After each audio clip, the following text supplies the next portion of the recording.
Hey, everybody. Thanks for joining in today. Special guest is Susan, aka True Lifestyles, coming in from Florida. Thank you, Susan, for being here. Hi, everybody. Sorry, Yeah, I've been ghosting like Charlie. yeah. Thank you for all your sleuthing in the case. If you guys can tell us if our volume seems okay, I'd appreciate it. So, because it seemed like we might have had some volume issues at the beginning. But Susan, you want to tell us a little bit about yourself and how you got into the Dan Markel case? Okay, everybody. I just basically got into this case around 2016 from a Dateline episode and the 2020 special In-Laws and Outlaws. And I started listening to the Over My Dead Body podcast. And then I thought, what a travesty of justice. I'm into true crime, but I thought this case, more than any other particular case, had so many obvious conspirators that were free. And then I found Mentor Lawyer, and then he started doing all of his deep dives into the case. And I was during the pandemic, and then I saw Fancy's videos, and then Judy caught on, and then there's been so many others that have gotten my interest too, and I've just had little things to share, and I've been so happy to do the jail calls, and I think that's where I'm at right now, is just doing Charlie's calls.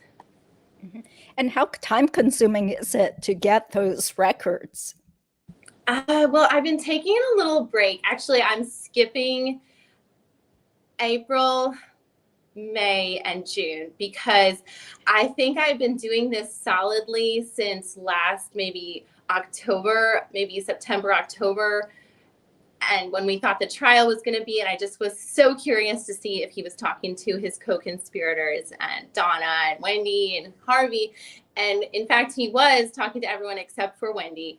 And that was my main kind of MO, to see what I could get from the Tallahassee jail. And then as I looked at these spreadsheets, it was so complex. And my mom was like, I'm going to sit here and calculate them. And so my mom has been so great. She is retired and just been calculating the phone calls, and we were reverse Googling some of the numbers. And luckily, it's just been way much more easier than I thought. And I apologize to any of the innocent parties who Charlie's been calling. If anyone's watching this video, no shade. I just want to know the truth of who Charlie has been talking to. And it's been exciting. Yeah, because I think you were the one who broke the news about Janice, the Filipino-American therapist that Charlie has had a lot of phone calls with. So, yes. And if by the rare chance that it's another Janice, I apologize profusely, but we have vetted these sources with the phone numbers, reverse Googling. It's pretty clear to me and my mother who these people are. So I do not mean to harass anybody. I want to continue to do this. So I'm doing this in the most delicate way possible. And I think it's fascinating that they're picking up the phone. And have you ever had a call from jail, Judy? Anyone call you? Actually, I think I did once when I was working for my old firm that did a lot of criminal defense. So there was like a Chinese person that was thrown in jail, and he was freaking out. So he kept calling the office and stuff. But usually I don't talk to people in jail. Right. Yeah. And I'm assuming that, like, as I'm seeing the patterns, it seems as though there are certain times of day or certain patterns that these people are kind of groomed with when Charlie's going to call, and maybe they even like talking to him. So more to come, but I really want to find out his jail incidents. I have to say, I can't wait. I just put in a request to get his incident reports, and I guess they called it his event file log. And I have to say, I think some of the most interesting things that come with his jail calls are the incidents like somebody spitting at him and him kind of being a snitch have been some of the most interesting things that I've found, and I want to find more. Mm-hmm. Yeah, because I thought it was kind of like poetic justice when it turned out that he was being harassed by one of those inmates who was in for RAPE or something. And Oh, the guy that he accused of taking his tablet or whatever, yes, whining about yes. problems with the tablet. Somebody took my tablet. Wow. So you saw that, and that was one of the first incidents. And then the next one, I actually saw a picture of the man who allegedly spit at him, and this person was not a super threatening type of guy. So that's why I don't want to release his identity. I think he was in for drunk driving, and I looked up his record from his name. So I don't think this was a very hostile exchange, but without going too far into it, maybe motivated by either romance or hatred towards one another. I'm not really sure. But jail is a very tough place, and he's kind of in the thick of it. Mm-hmm. Yeah, he's probably in there with a lot of people with psychological issues, and Right. surely no one has such a privileged background like Charlie does. Yeah, so he's out of his element. Yeah. Exactly. Well, let's get to the book, because we sold this as a kind of a summary / discussion about Wendi Adelson's book, and then we'll follow up with some of the sort of latest news in the whole case. So would you like to just go ahead and give us a rundown of your feelings towards Wendi Adelson's book? Oh, yes. Actually, I rewatched my recap, Wendi's most shocking, and I kind of wrote down some of my notes of like basically the 15 most shocking things that I found from Wendi's book. And do you want me to start with the most shocking thing? Sure. Okay.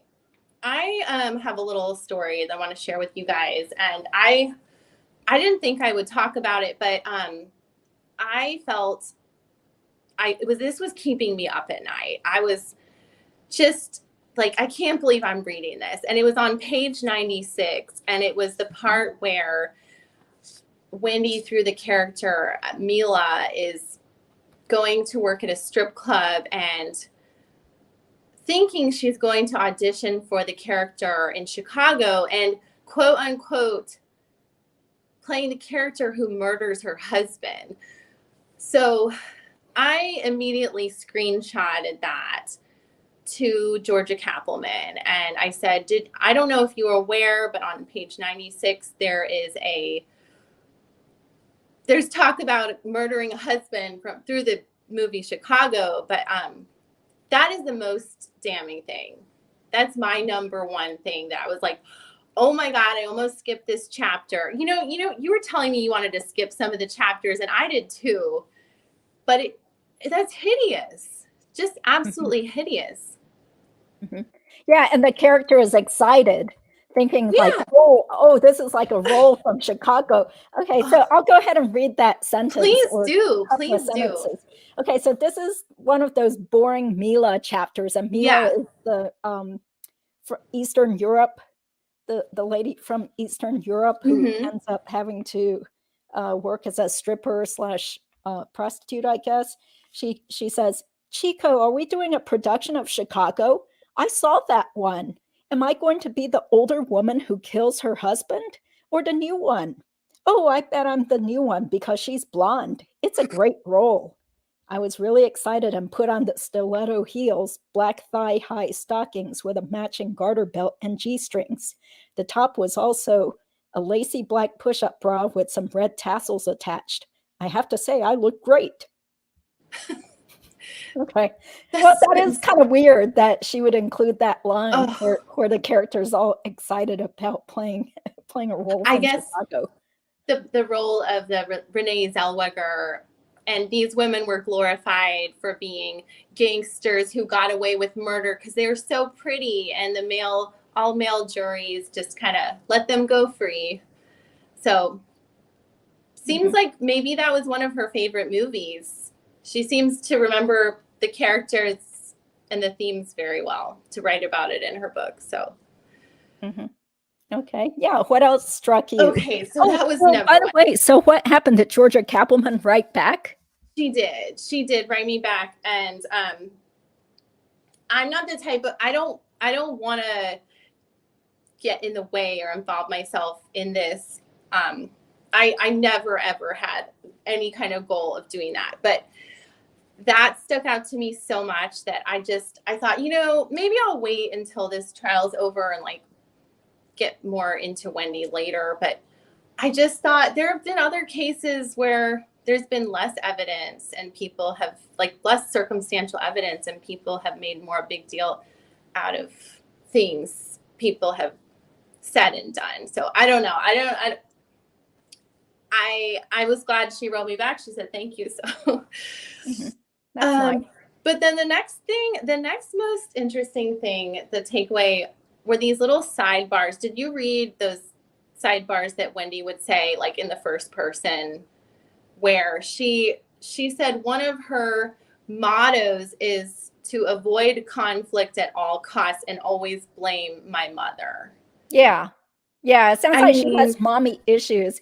Yeah. Because there was also some other footnote where she's talking from the character's standpoint and saying like, yeah, this reminds me of when I was a little kid in a beauty pageant and my mom told me I looked fat.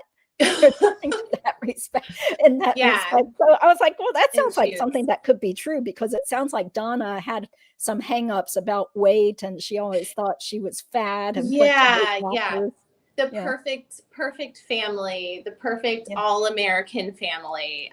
They were trying to be at all costs. But I just thought in these little sidebars, she very subtly throws a lot of shade at her own mother and at her mother-in-law. And I thought the other thing that just made me take a step back was the sidebar about the dream that her in-laws were taking away her kids and that she needed to move to Greenland. She had triplets, and that her in-laws were coming to take her triplets away, and that she would move to Alaska with a pilot and make sure that her in-laws wouldn't take her children away from her and leave her marriage. And I was just shocked. I don't know how unhappy she was in this marriage, but like to be so candid and throw such shade at her in-laws constantly throughout the book and throw shade at her marriage was just so shocking to me. At every chance she got, she did it. Mm-hmm. Yeah, it's just like what Kawas said in her closing argument, that, Wendi took every opportunity to put down her ex-husband who's dead now, still putting him down on the stand. Like by saying that, they were the same height. Oh, so too bad. She's so tall. Wendi's so tall that she was as tall as her husband. I felt so sorry for her. That's ridiculous. We don't know if that's really true, because in one of the pictures I saw, it looks like Dan is a little bit taller. It does, doesn't it? I mean, but to say that in a book is so emasculating for a man. I mean, why, if she was that hung up on that particular issue, why write about it in her book? Why? I mean, if she was so in love with him, or even if they were like, that is such a low blow. It's just so narcissistic and unnecessary. I thought that was really rude. And then on the other hand, she's so afraid that Josh will leave her in the book, like just desperately afraid that he's cheating with some girl in the class that he's teaching, or that he's going to go relocate to Cornell because he's getting all these letters from Cornell in the mail. So it's kind of like this duality. Is she in love with Josh, or is she constantly throwing shade? Yeah, because like it's just like how she talked about Hiawassee Springs, like like she might say that, oh, I'm beginning to love Hiawassee Springs, or she tells Josh that she really loves him. But I'm like, yeah, that's BS because of all the other stuff. She's just really two-faced. And another thing that really stood out to me as her being very disdainful and two-faced and so rude was when she talks about getting a book from one of her clients as a gift. And it's a book that he wrote about, him telling the secrets of the universe or something. And then she says, I laughed so hard after he gave me that book. I'm like, that doesn't make you sound good. You think everybody's going to think it's funny that some hick gave you a book that he wrote? That's really rude. I'm sure he was proud of his book, and it was a gift. See, I was gonna ask you, Judy. I saw no evidence of Wendi having any powerful role models in her life in the book, like from her work life, from her school, from teaching, from her family. She throws shade at her mother, her in-law. I'm just wondering, who is she modeling herself after? Because I personally, when I realized how many books that Ruth Markel has written, and the only other authors she knew of were Dan and Ruth, it just got me thinking, did she write this book to somehow get validation from Dan in real life or from Ruth Markel? Because Ruth, I think, was probably a better role model for her than Donna. Yeah.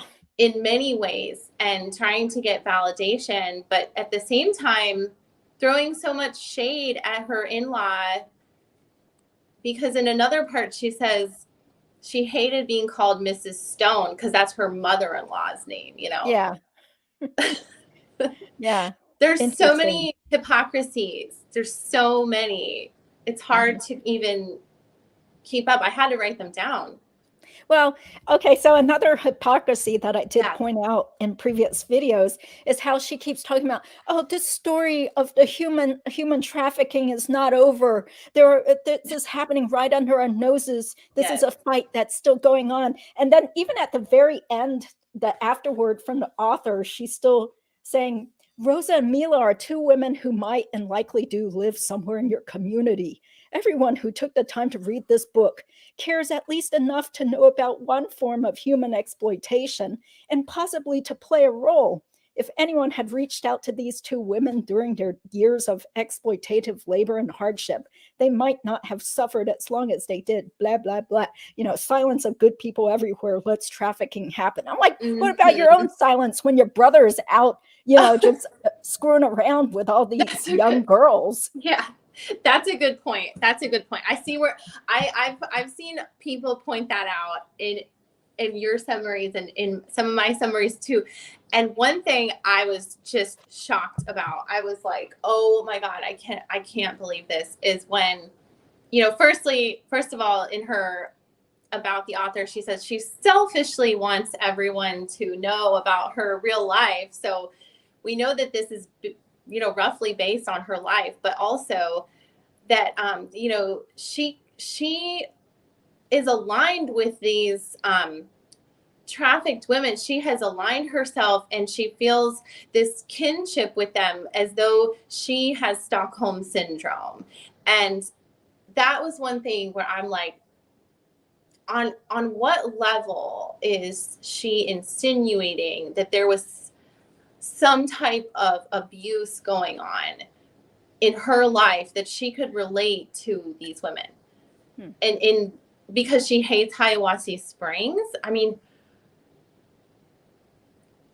it's too much. I can't, I don't know. And they kind of classify Stockholm syndrome as someone who's is held captive and by their oppressor. And then they begin to kind of take on, wanting to please their oppressor. And in my opinion, I felt like that was such a huge accusation to throw on, that Dan belittled her, or like that Josh in the book was some sort of oppressor to her. Well, I don't know. I mean, she kind of paints the Josh character as this kind of bumbling, nerdy guy that's kind of passive. So he doesn't seem mean at all. In fact, she says something like, well, given how bad my clients have it, I shouldn't be feeling that bad. I feel bad because, I'm not being abused. I'm not being physically Good. abused or anything. Yeah. But again, it's that just reminded me of how in her writing workshop podcast thing, she was saying like, oh, I feel bad because I feel like I can't talk about my feelings because my ex-husband got murdered, like, but here you are, you have your whole platform and your soapbox anyway. So to slant things your way, give your side of the propaganda. She really was all over the place with, I think it's a little of both. Like, it seemed to me that they both fought each other. They're both lawyers and they both kind of fought to be the top dog. And she even said in this one part, nobody messes with lawyer Lily or something. Attorney Lily, you can't argue with Attorney Lily or something. Attorney Lily, like Josh knew to just back down when she was on a roll or something. So it was obvious that, I mean, it could have very well been that she was the oppressor and the, argumentative person in their relationship, or that he just felt like dismissing her when she was so angry and maybe needed to give her some space, but she took it as him being standoffish. But I don't know, whatever the case is, I was shocked by the pettiness in the book. Yeah. It was so open and so petty, and not something I don't think I would want any of my in-laws or parents to read. Mm-hmm. Yeah. And speaking of that, I did want to point out that there's another typo that I found toward the end. So this shows that probably nobody bothered to read her book very carefully for her, not even Dan. Because, like towards the end when Mila has her baby girl and then just abandons the baby at the front steps of the shelter for Attorney Lily to find. So there's a typo because she says that she's supposed to meet Mila to take her for brunch. And then she says, I picked her up at 10 a.m. Let me look for that because I want to point that out. Good. Okay, it says, Lily, conclusion. Mila had called and we had made plans to meet for an early brunch on Sunday after she came home from the hospital. I picked her up at 10, but when I got to the shelter, I saw that the car seat we had purchased was sitting out on the stoop. So that's clearly a typo. She probably meant to say, I plan to pick her up at 10, because how can you pick her up at 10 when she's disappeared by the time you get there? Anyway, that was just one thing I noticed. I was like, that doesn't make any sense. I'm kind of pissed that it wasted a minute or two of my life to try to figure out what the heck she was meaning. Mistyped it, whatever. Reading it over and over again. Yeah. It's like, what? But see, okay, another thing that jumped out at me towards the end was, I think it is totally unbelievable that the character Lily would just take this baby and decide to adopt a baby and change the name to her own name, because throughout the whole book, the Lily character seems to really not like the idea of having a baby and being a mom and being saddled down. And, she just seems to want to get away and get back to DC, which is where the character the whole book, she says, when you're married, you want to be single. When you're single, you want to be married. And then, changing the baby's last name to her last name was just such a foreshadowing. I couldn't believe I was reading that. I couldn't believe that this was literally foreshadowing what she did for the Markel boys. And that's why I think this is such a groundbreaking case, because I feel like we're really witnessing something. Just, I hope that this kind of stuff comes out more, that it's more common knowledge, like how calculated this is and how manipulative and premeditated this all seems to me. Devious and calculated. Yeah. Very calculated. And if there is some sort of sense of like backtracking, like this is all an unlucky mistake, like her family is so manipulative, like even her motto, like avoid conflict and blame my mom, like even if she does blame her family, like she wrote in her book that she is going to blame her mom at all costs. And another thing that I noticed was, her, on the stand, and look, we're wearing our little outfits. Oh, yeah. Her dress. Yeah. Well, when she testified in this outfit, mine is yours is a little more authentic, I have to say. Yeah, this is the actual style of dress from Club Monaco. Club Monaco Yeah. look. And she writes that she hates being a lawyer, but I mean, she seems to love being on the stand.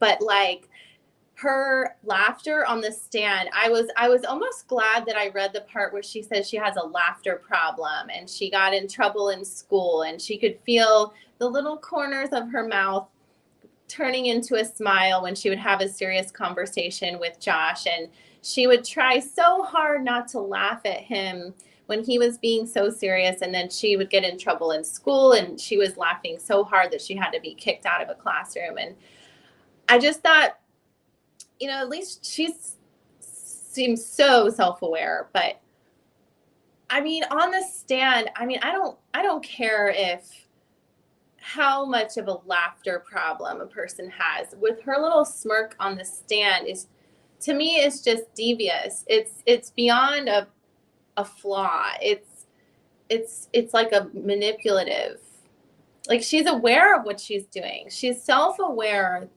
I mean, how hard is it to stop yourself from laughing in a murder trial? How hard is that? Yeah, or to be smirked while Dan's parents are there and his sister's there watching her. Yeah, it's just, to me, I mean, I don't know. The media and everyone is like, the hot button word is like narcissist or a sociopath, but I don't know. I just feel like to a jury, she has to be self-aware of how she's coming across to people. Yeah, but on the other hand, you think of like her whole life, she often was seen as some like golden child and people looked up at her, guys thought she was hot, so she could get away with that kind of like snooty, like I'm so charming and witty and look at me, laugh along with me, that kind of haughty, stuck-up attitude. Yes, haughty. But I hope the jury will be able to see through her more, plus the fact that she's gotten older, so she's not that hot looking anymore. Oh my God. So. Yeah, just try to turn on that charm and loads of makeup. And just to note to Wendi, don't forget your flat iron, girlfriend. Maybe some like hot rollers for this, humidity. We'll see. But I mean, honestly, I don't even know. I think the latest thing, people don't think she's going to testify for Charlie. Well, I think she was testifying for the state as a witness with that special limited immunity. So most likely they are going to still need her to be a witness. And this is where some people in the comments, or at least one person, was starting to get kind of miffed at me.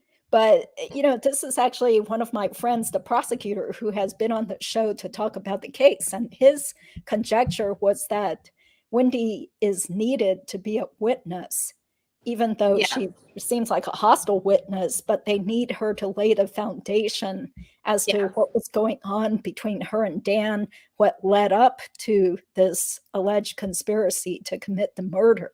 So, that's why I think she probably hasn't been arrested yet because of that, because they need her to be a witness at Charlie's trial.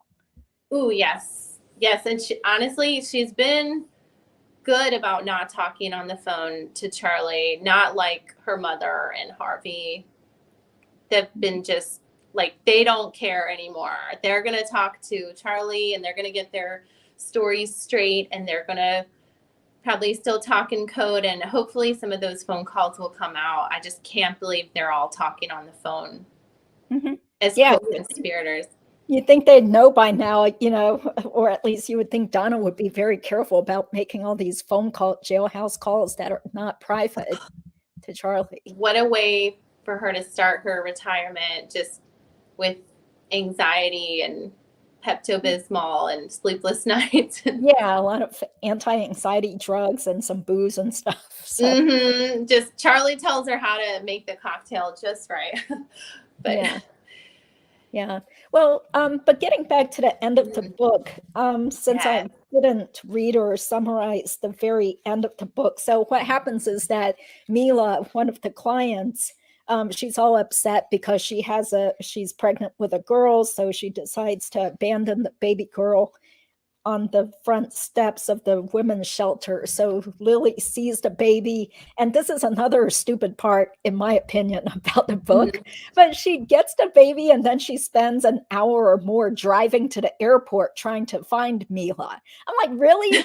The first thing when you find an abandoned baby is, oh, I better drive to the airport and the bus stop and just drive around with this baby who's like probably starving and got a dirty diaper on. You know, wouldn't you go into the shelter and ask the people at the shelter, you know, what's going on? Where's Mila? You know, contact the police first.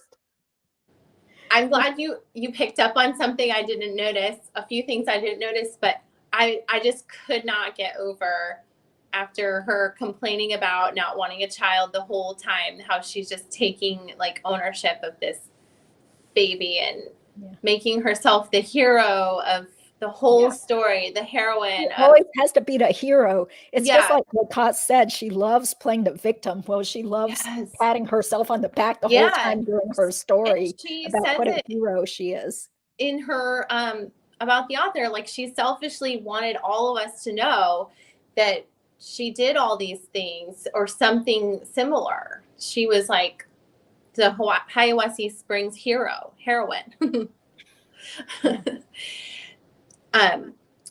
I was just thinking about a couple of other things that just jumped right out of me off of the page.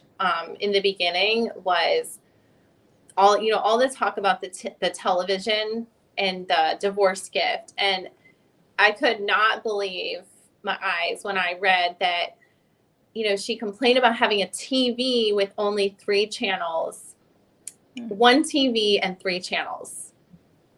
Poor Wendi. And then that, roach infested house in the woods is such a small house, but 1 television.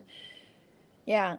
And, it made me think this is probably what happened. Like, they moved into their house. They had 1 television, and Dan probably liked to watch the History Channel or news. And she wanted to probably watch, her TV shows. And because something so similar had happened to me when I was a newlywed, and we only had 1 TV. It was such times were really tough, but we just moved into our first place, and it was just like, well, we don't need 2 TVs. But then you realize, yeah, you need 2 TVs. You need to be happy, and I think that, to me, that just jumped out so much, because it sounded like she made a really big deal about this TV to like her family, and they just kind of got on board. Like, we're going to get her that TV someday, It's just such a huge theme in this case. And I can't believe she wrote about it in the book. Okay. Yeah, that part didn't really jump out to me as much, but I did just have this whole entire feeling throughout the book that she had a feeling of just like, just disregard and disdain for Josh, and, really had no passionate, loving feelings toward him. And the way she just ditches him seems very cruel and callous. Like he's some expendable character in a book. Where she just meets him and just says, hey, look, we got this baby. Oh, well, I mean, they split up because she has a miscarriage. And she's claiming that as a result of the miscarriage, the character's uterus is damaged. So she can't have kids anyway. So that's a great excuse for her to just be like, okay, well, the marriage is over then, because there's no reason to stay with Josh if we can't have kids. So I don't know. any medical experts out there want to let us know, how likely is it that having a miscarriage is going to lead to someone's uterus being damaged to a point where they are infertile?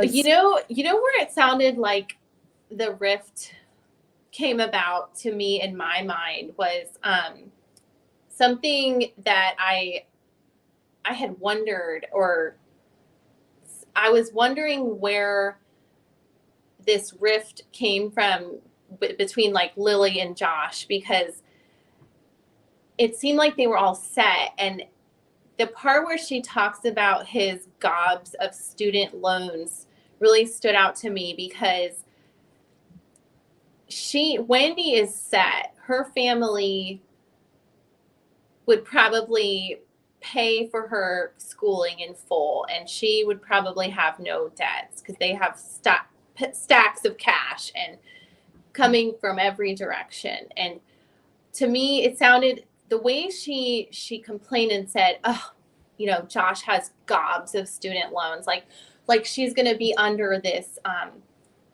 you know, dark cloud of loans forever. And it just sounded to me like she just was being like so selfish about complaining about this husband who's so accomplished, and that's all she can talk about is his student loans. Mm-hmm. I just found that so shallow.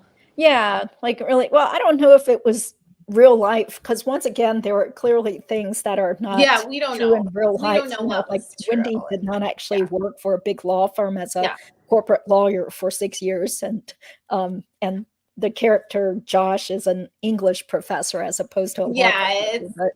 It's yeah, really but rearranged. yeah, I mean, just a lot of like jabs at the Josh character throughout the whole thing. So you know, many. just like whining about how he only got a frozen lemonade at the state fair while she was pigging out, and how his breath smelled kind of bad, like he hadn't eaten, or his breath smelled slightly bad. It upset her so much that he kept kosher and didn't want to eat all of the, you know, watch the pig racing and eat the fried food because it wasn't kosher. I don't remember. I don't think she actually said anything about Josh being kosher in the book, though. I think she just made it seem like he was a weirdo. Okay. You're right.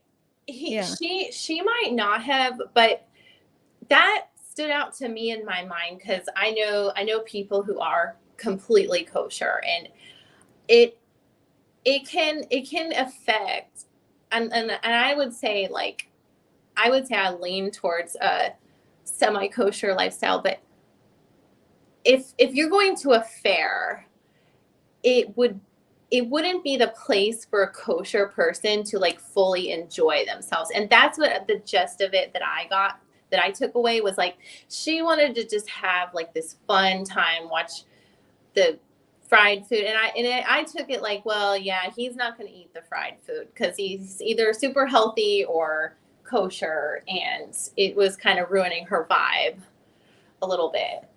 Mm-hmm. Yeah, definitely. I mean, the whole kosher thing was a big issue for the Adelson family. Yeah. Yeah. Anything else about the book that really jumped out at you? Yes, I think a couple more things. That she complains so much about being a lawyer, and you know, for somebody who had gone through so much schooling, and I don't know whether any of her other family members were lawyers, or I don't know the history of it, but it seemed like she didn't really know fully what she was getting herself into. And it seemed like she's just kind of a girly girl, and she didn't like that she gained 15 pounds, or the paperwork that she had to do, and calculating her hours. And it just seemed like, how did you take it? How did you take her complaining about being a lawyer? You would know that. I mean, I knew it wasn't for real, because from what I recall, she just went straight from graduating to law school to getting a job, probably thanks to Dan's connections, or doing that immigrant rights type of job in Tallahassee. But But I think the complaints are valid because I know lots of people who worked for big law firms and totally hated it, and they Yeah. did gain weight and get stressed out and felt like they were doing nothing of value for humanity working for Mhm. corporate law firms. But again, she loves playing the victim. It's always, whine, whine, whine.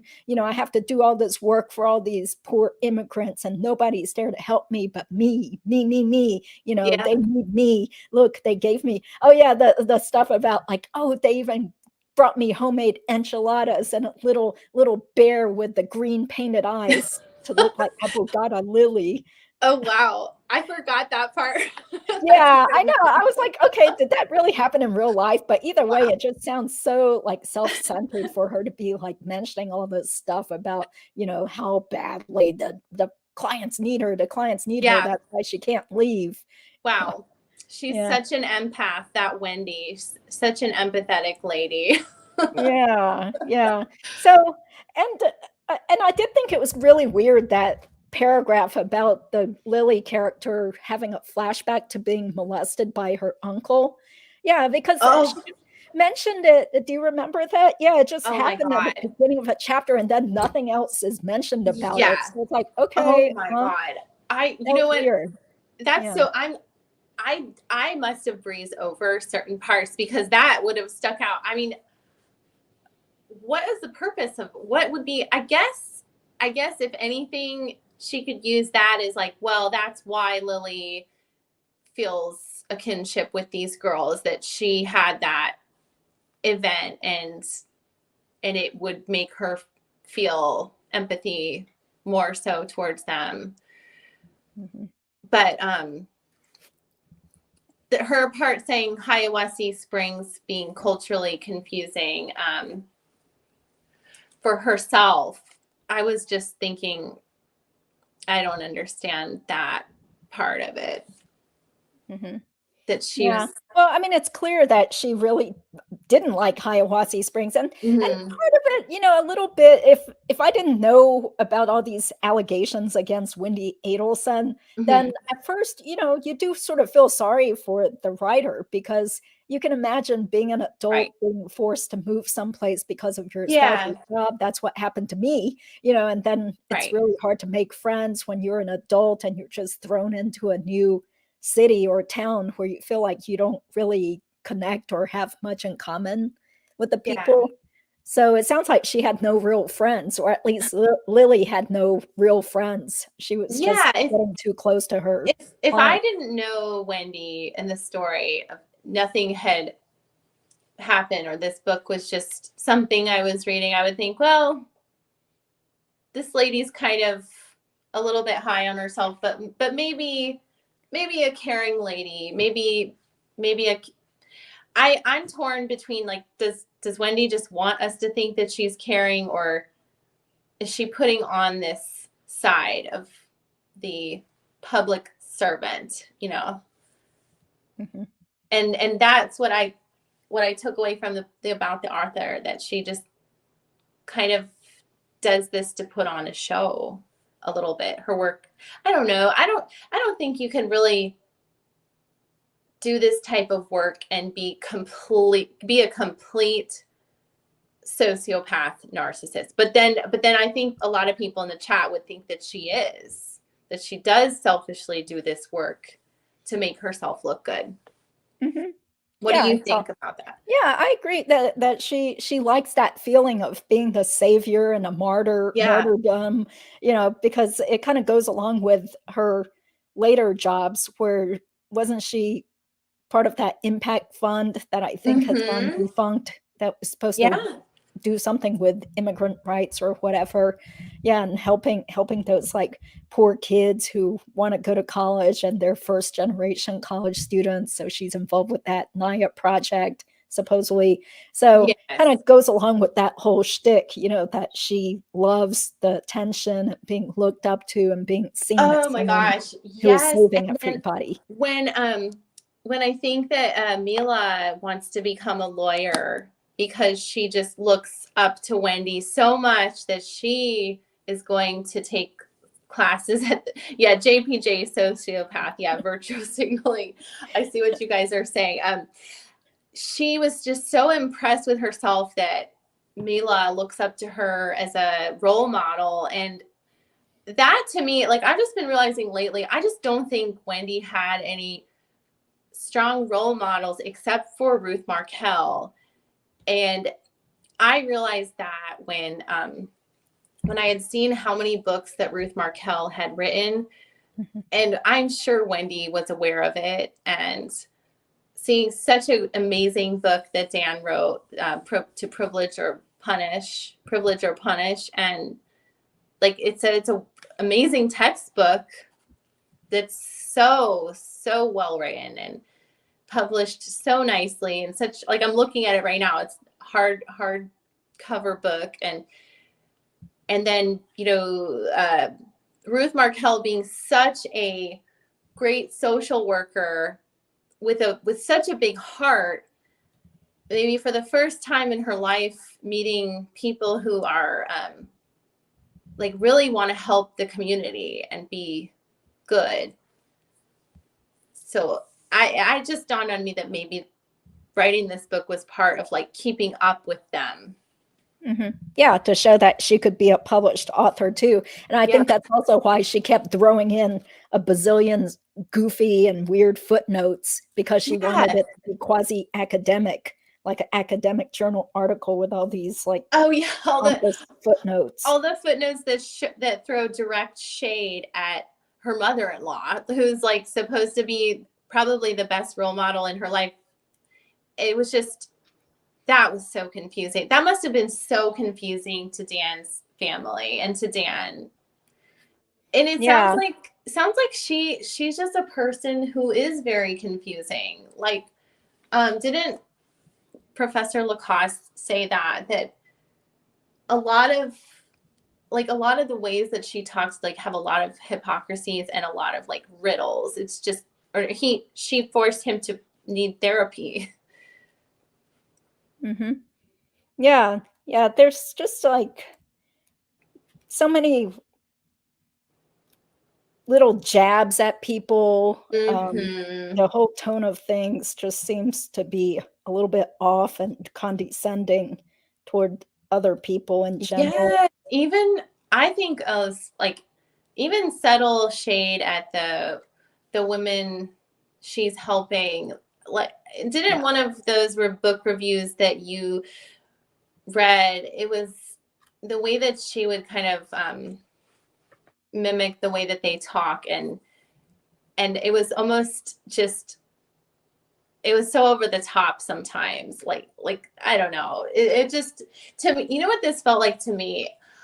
And I don't know the types of boundaries a social worker is supposed to have, or an immigration lawyer, but I personally don't know the boundaries of, like, you're supposed to write a story about these other people's life stories that they share with you. Isn't there some sort of attorney-client confidentiality?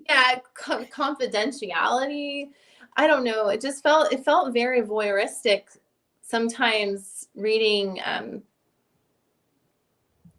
I don't know what the rules are. It just felt kind of wrong. Yeah.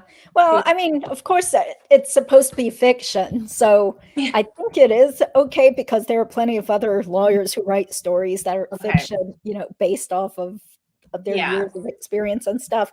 Yeah. And for that matter, I'm not too sure about whether any parts of this book would really be admissible in a trial, or would it even be useful in a trial if there is a trial against Wendi, because, it's sold as fiction.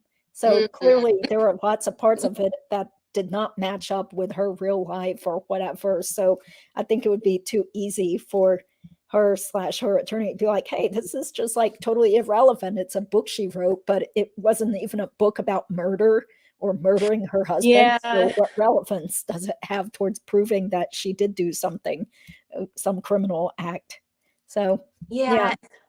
And I think that's what's so interesting about this case. It's somewhat right in our faces, but like right at our fingertips, and we're reading it and seeing it, but you know, it's like, oh my gosh, she's eluded us again. She's so smart. She knows the law. And then I was reading it. And have you read Dan Markel's book, The Privilege or Punish? Have you read Oh, part of that yet? yeah, I've read parts of it. I haven't.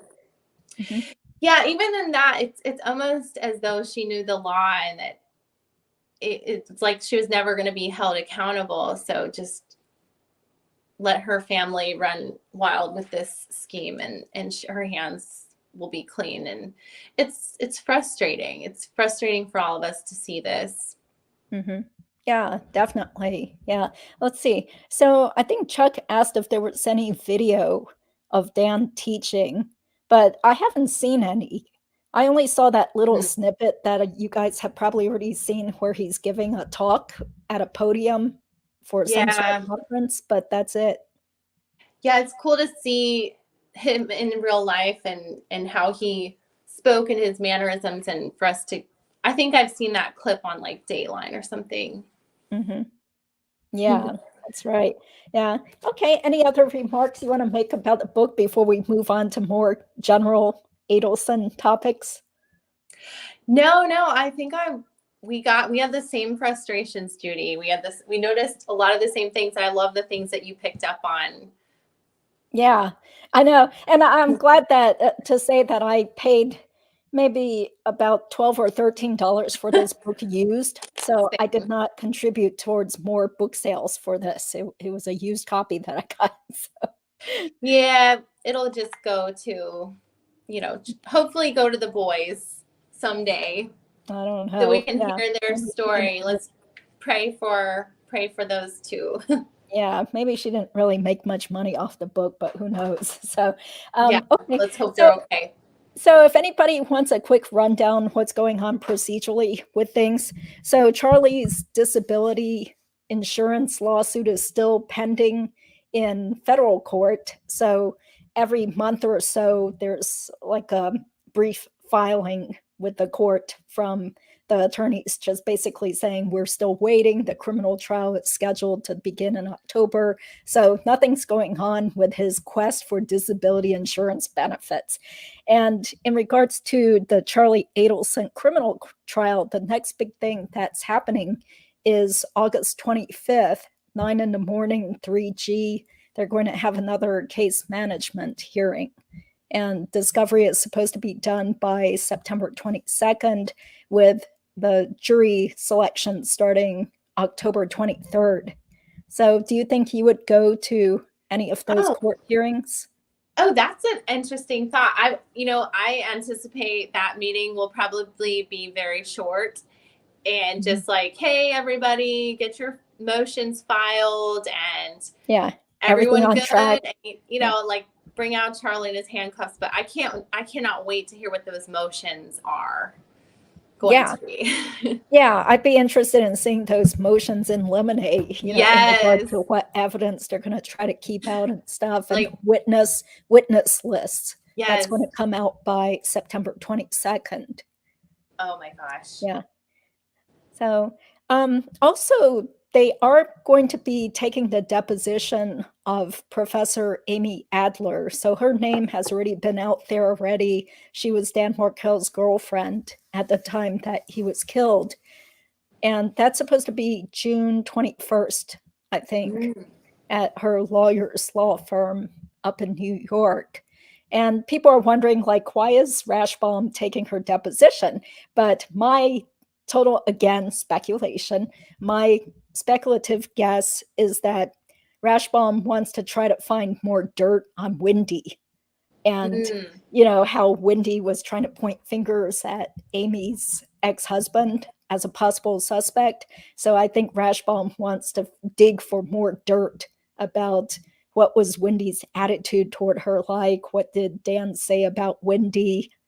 What happened with her ex-husband? Ooh, was he properly vetted? Judy, are you insinuating another perpetrator in this crime, that Rashbaum could insinuate someone else? Yeah, maybe. Ooh. Well, I mean, Now, it sounds really flimsy, but hey, he's got to pull yeah. out all the stops, Well, right? So he could okay. be like, "Hey, look, they didn't thoroughly investigate these other suspects Okay. out there that Okay. could have Well, offed Dan I Markel." I remember something in the motion in limine from Katie's trial and Secreto's was that they cannot insinuate another perpetrator's guilt in the case. Yeah, without some modicum of evidence. Yeah. Okay, okay. Yeah, but That's okay, so it could he can be, certainly point fingers at Wendi all he wants because Wendi yeah. actually has been named as a co-conspirator by the state. Wow. Ooh, it's Yeah, gonna get ugly. Ooh, I never thought about that. Will he turn on Wendi? Will that be part of the defense that, I think so. I think so yeah, because what do they have to lose? I mean, that's what makes most sense to me yeah. because we know that Lewis never mentioned Charlie as the person who was hiring them. Luis Rivera only mentioned Wendi and that woman, the woman who wants her Mhm. kids back. That's who we're doing the job for. So I can totally see Rashbaum running with that and like, yeah, even the hitman didn't know about Charlie's alleged involvement because Charlie wasn't involved. And maybe it was a whole family habit of stapling money because they kept all their money together in that family safe anyway. So, who cares that Charlie used a stapler? Well, maybe Wendi used a stapler too. I don't know. Ooh, I mean, Wendi is not very smart to have a separate lawyer from her family then. They're all gonna turn on Wendi, and she's got John Lauro, who's just gonna have to fight for her. Well, I mean, they can still be all smug in their seats because, Mhm. like she says, the state's not going to arrest me. Like she Yeah, hasn't been arrested or indicted or anything. So it's all good if it's going to save Charlie. If his attorney wants to point fingers at Wendi and make her look horrible, like she was the yeah, true perpetrator. yeah, and I doubt that they're paying for Wendi's lawyer at this point. I bet you she gets a better deal with this. Lauro probably maybe gave her a good deal, and she doesn't want to dirty her hands with having the same lawyer. They would all look so guilty. Yeah, it doesn't make sense. Yeah, it Mhm. definitely doesn't make sense for Wendi and Charlie to have the same lawyer. Like a little Yeah, conflict of interest there. yeah, totally. Yeah. Um, so let's bring up more gossip. Many Yeah. months ago, when I was on Mentor Lawyers live stream, Mhm. some commenter that really hates me Oh, said, Judy seems like a big gossip.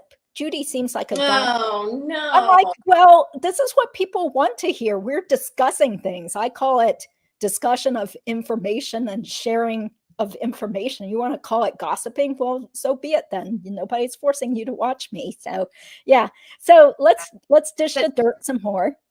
yeah, I think this is different. I think that a murder case, I mean, we're not harassing any of the families. In fact, we're pretty sympathetic to the innocent parties affected. And I don't think we're here to like argue. I mean, Judy, you're a lawyer. You're pretty good at getting a point across, and we can learn from you. So I think a lot of people come here to learn, and I think you explain everything very well. And this case is complex because Dan Markel was a lawyer, and I think that there's a lot of opinions because it's like a lot of lawyers are talking about it, a lot of people are talking about it. So it's more like conversation and justice fighting.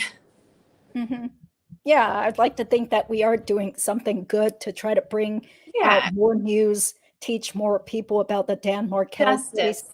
It's not over yet. There's not full justice. Yeah, So justice I was system. trying to show Charlie's house listing on the website, but something seems to have frozen here.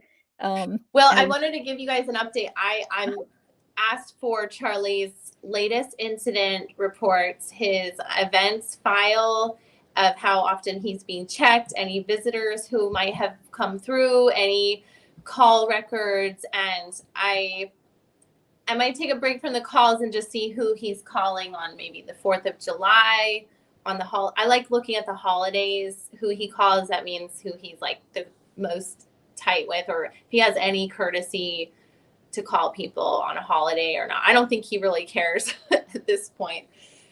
But I'm excited. I really want to find out if there's any incident reports, like his behavior in jail, how he's behaving.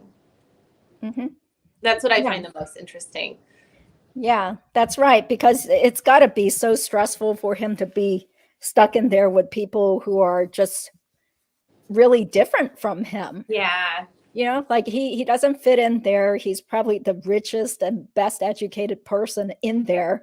And suddenly he's being treated like crap and being harassed, and people are playing games with him, psychological games with him, and taking away his tablet and being fed lousy food, not getting what he wants. It's only going to get worse in prison if and when he's convicted. It's just going to be fighting for his life. And I'm glad that it's looking like he is so guilty. It's just so hard to have any sympathy for him. I hope people don't think I'm glorifying him whatsoever. I would never write Charlie. I would never glorify anything he's doing.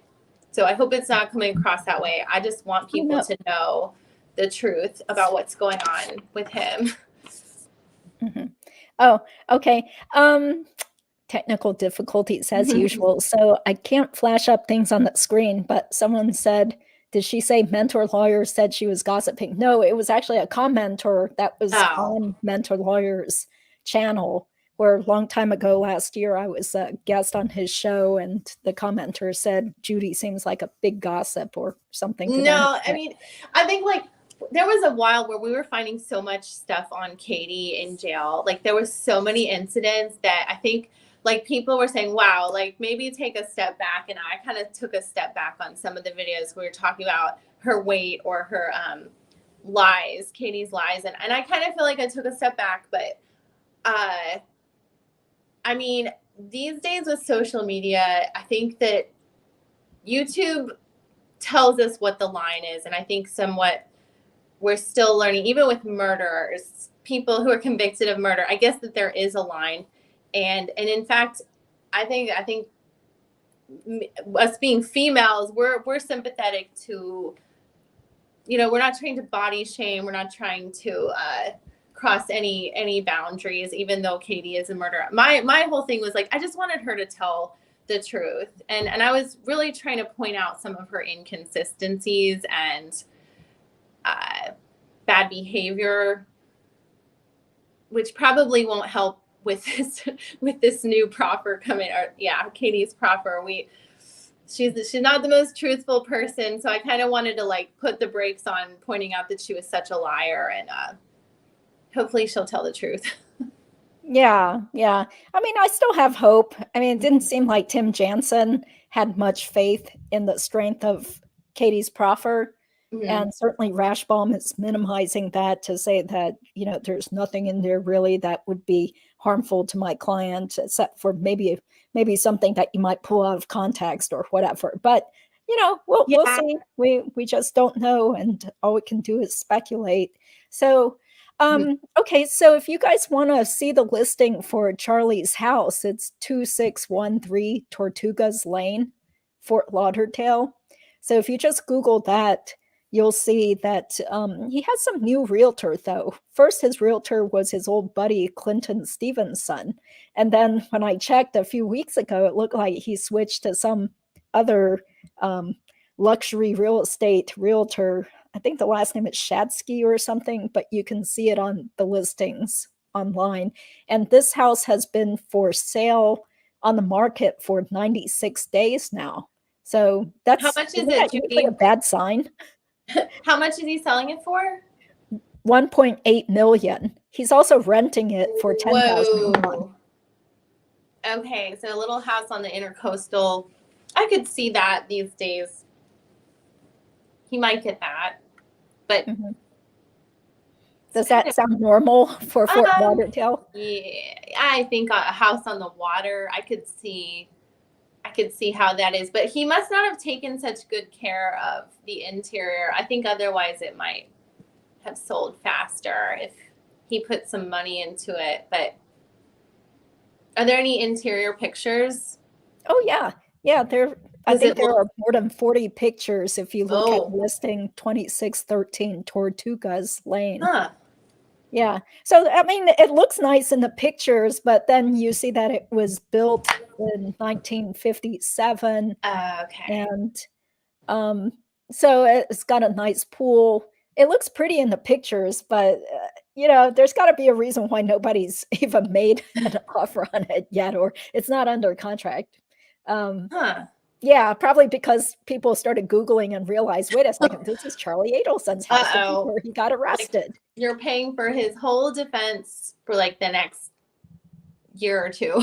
Yeah, And next all of couple his of years. appeals and this trial and oh dear. Ooh, I don't think I would want to live in a house where a person plotted a murder for hire. Yeah, and ultimately he Yeah. got arrested there in the middle of the night Ooh, too, and it was that is, probably being wiretapped. gosh, that I mean, yeah, this is not a case that's kind of like under the radar anymore. In fact, to give a shout out to one of my coworkers at work who knows about the case, and she knows about it very well, and her husband worked for the FBI in New York. And shout out to Maureen for knowing about the Dan Markel murder, Mhm, and for those people who are not living under a rock. mhm. I think a lot Yeah, of people in Florida are beginning to realize that this is such a complex case that that needs attention mhm. for so many reasons. Yeah. Well, Maui Swift wants to know, how do you spell that street name? It's Tortugas.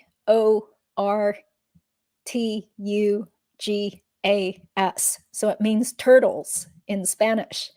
Tortugas Lane. Yeah. And Debbie says that the house looks kind of old. And Raul Thomas wants to know, does his house come with the safe? I doubt it. I'm sure the safe and everything has been taken out Oh either my by the God. either by the authorities or by Donna and Harvey Oh and their God. unions. They need a deep cleaning of that place. Just the Mhm. Yeah. filth It's like of, they need to hire someone like, what was her name? Caridad Herrera, the witch, to come and, cast the evil spirits out of oh the yeah, we need like a one of those sage wands for the whole thing. Just clean it from top to bottom.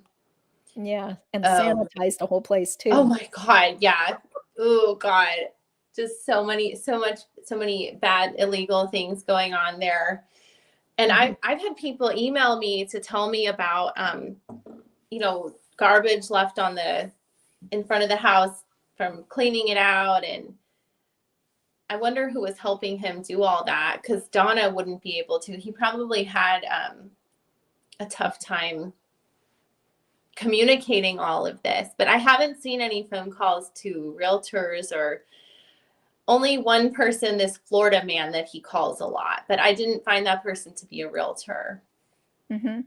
Yeah, it's probably like Harvey and Donna that have to help clean Yeah. up this whole mess. And I thought, wouldn't that be funny? Like if they tried to get June to be the realtor, but I think that could have been a conflict of interest to hire Mm, someone that's going to be a potential witness in your criminal uh, case to be your realtor. it's like the love of her life, just what could have been. Oh my God, can you imagine that? It's just probably this is almost impossible for her to move on with her life. And I mean, I hope she does. I hope she just finds a way to compartmentalize it. It seems like she does. Yeah, well, it has been a number of years. I'm just guessing that they probably broke up back in 2020. Mm, 'Cause, they were together around the time mm, of Sigfredo's trial. can't That's why believe she that. testified so poorly. I couldn't. I was like, I was following her Instagram for a little, and she seemed so happy. And I was just thinking to myself, she must have met someone new, but then all that time, it was almost like she was posting about Charlie, like all these like subliminal messages that she was in love and stuff back during the pandemic. And I can't believe she was fooled like that, and watching all those exposés and just like not sure about him. I don't know, but women can be fooled. I mean, by a narcissist, a sociopath. I think that it's hard to believe people can be fooled like that, but it happens all the time. Yeah, especially when he's buying you Louis Vuittons and paying for trips and Louis Vuitton can manipulate a woman's emotions, but hopefully not for anything illegal. Yeah, I hope she's doing better and she's in a place where she's going to testify 100% truthfully at the next trial. Yeah. So too. Oh, and speaking of real estate, so what we were talking about before we went live was that Katie McDaniel's brother, Eric, actually got sued again for possible foreclosure. So it turns out that he looks to have been an owner of two different properties. One was a townhome that was kind of small, and the other one is a nice 4-bedroom, 4-bathroom, almost 2,700 square foot house. And he has been sued by both homeowners associations. And one of them was definitely for non-payment of HOA dues. And it looks like the HOA dues for one of the homes was only something like $25 to $38 a month. So I'm just like, how could you not afford that? Don't you want to keep your house? Yeah. I mean, this is just based on what's publicly available, but I did see that he got sued earlier last year, and then right around maybe December of last year for the townhome. So the first lawsuit was in regards to the big house or the bigger house. So I really think that shows that the Adelsons are not giving Katie's brother money, at least, or giving money for her kids, because I think Fancy or somebody mentioned that they believe it's this brother, the second oldest brother, who has been taking care of Katie's kids. So, wow. Yeah. Those taxes and HOA really kill people in Florida, especially. I would estimate Donna's and Harvey's new apartment in Brickell. I would bet that their HOA is probably upwards over $1,000 a month, and their taxes are probably somewhere of like $15,000 to $20,000 a year in taxes. So they probably cannot afford to help Catherine's brother pay his HOA or taxes or mortgage, let alone their own bills. Because even for the uber rich, the walls are really closing in. They've got Charlie's lawyer, their lawyers, Charlie's lawyers, Charlie's commissary, Charlie's phone calls, Wendy's bills, their bills, HOA taxes, and they've created a monster. Their family is just the family is just totally bleeding money now. It's awful. Yeah. Well, so Roxanne said she heard June say that Charlie is paying for Katie's attorneys. I mean, that might have been, when June made that interview. That was back in July of 2018. But now Katie's appellate attorney is someone named John Brolin, who is like a court-appointed attorney. So clearly the money has run out. And I mentioned this before, but if you Google the appellate attorney, it looks like he was disciplined quite a while ago, maybe more than 10 or so years ago, for neglecting his client's appeals. So, I guess for Katie's sake, let's hope that this attorney does not neglect her appeal. It says on his website, he's very thorough and attentive. Just kidding. Well, you know what they all say. Yeah. He likes a good fight. Like Rajpal. He relishes the good fight. So I pulled up the old article. It says that this guy, the attorney, was suspended from the Florida bar for 60 days. Okay, so that's not that bad. Yeah, suspended for 60 days because he failed to respond to 3 unrelated cases on appeal to the U.S. Court of Appeals for the 11th Circuit. Okay, Yeah, so that's kind of like a slap on the wrist. Katie's been moved back to the prison, right? In Ocala. Yeah. Okay. Because I think I remember hearing that, and it would be cool to get her incident reports, but I looked into it and I could get Sigfredo's, but then I'm just gonna leave it all alone. I feel like they were charging money for it, so I don't really care what she's up to right now. But maybe when she comes back for the trial, I'll put in a little request, or if any of you guys know when she's coming back, let me know. Yeah, that's a big question, because we don't even know if the state is going to use her as a witness, but the witness lists are supposed to be turned in no later than September 22nd. Yeah.